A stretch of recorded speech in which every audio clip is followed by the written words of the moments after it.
What are the different styles of Aboriginal art? Have you ever wondered how art can tell stories and connect cultures?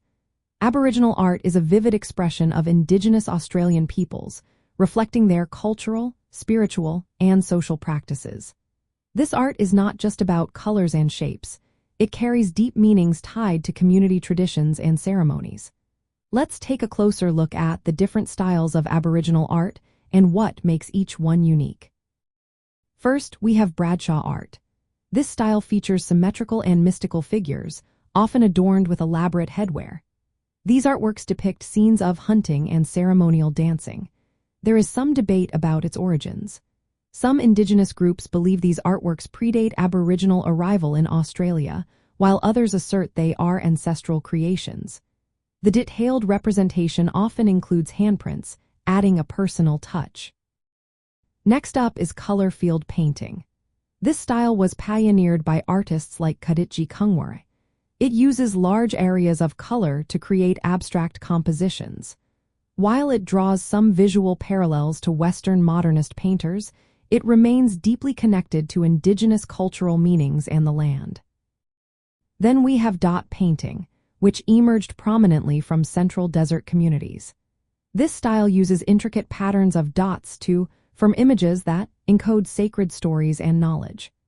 The use of dots developed partly as a response to cultural secrecy laws, allowing artists to obscure sacred motifs while creating a distinctive visual language. Rock and bark painting is another traditional form of Aboriginal art.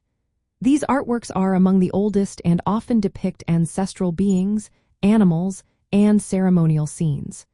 They serve as a medium for passing on cultural narratives and laws, connecting generations.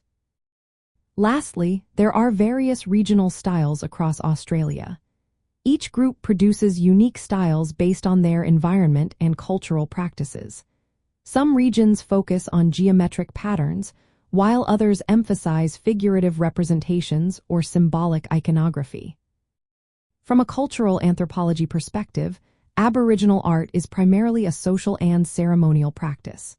It functions as a form of communication, linking people to their land, ancestors, and laws. The Aboriginal art market today reflects both traditional cultural values and contemporary adaptations. Indigenous artists engage with galleries and collectors while navigating the protection of sacred knowledge. Understanding these styles reveals that Aboriginal art is embedded in a living cultural context. The visual forms are intertwined with ritual, identity, and economic exchange within Indigenous economies. This dynamic nature of Aboriginal art showcases ongoing cultural negotiation, creativity, and resilience.